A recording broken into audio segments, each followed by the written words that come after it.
এই পাখিটাকে আসলে খাওয়ানোর কোনো ইচ্ছে আমার ছিল না, বাট এটাকে আমি খাওয়াচ্ছি। ২৪ ঘন্টা হয়ে গেল প্রায়। কিন্তু এখন এসে দেখছি ওর খাবারটা হজম হচ্ছে না। ১ম ১৪-১৫ ঘন্টা খুব সুন্দর খাবার হজম করেছিল, বাট এখন আর হজম হচ্ছিল না। আসলে বার্ডস ফুড আমার কাছে ওভাবে নেই। আমি চালের গুঁড়ো প্লাস অন্যান্য যেই ফুডগুলো, বীজগুলো খাওয়াই সেগুলোকে গ্রাইন্ড করে ছেঁকে নিয়েছিলাম। ছেঁকে নিয়ে তারপর সেগুলো গরম পানি দিয়ে একটু মিক্স করে আমি খাইয়েছি এবং তরল খাবারই খাওয়াইছি। বাট ওদের একটা নির্দিষ্ট টেম্পারেচার লাগে, যেটা আসলে আমার পক্ষে দেওয়া সম্ভব না। যেহেতু আমার সেকেন্ড জোড়ার পাখিটা উড়ে গিয়েছে, মা পাখিটা খাঁচা হাঁড়ি সরানোর সময় হাঁড়ি পরিষ্কার করার জন্য একটু এদিক ওদিক করেছিলাম, ঠিক তখনই মা পাখিটা কেন জানি উড়ে গেল। ৬-৬টা ডিম রেখে সে উড়ে গেল। এত কষ্ট লাগছে এবং এর ভিতরে একটা বাচ্চা অলরেডি হয়ে গিয়েছে।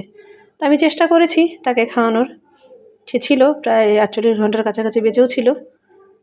এটা দিয়েছিলাম আমি আমার আরেক জোড়া পাখি বাচ্চা দিচ্ছে দেখে ওদের ওখানে দিয়েছিলাম, মানে ওরা ডিম দিচ্ছিল। তো ওরা দেওয়ার সাথে সাথে একদম ২ ঠোঁট দিয়ে কামড়ায় একদম ওকে পুরো আহত করে ফেলে। সঙ্গে সঙ্গে ওকে সরাই নিয়েছিলাম আমি।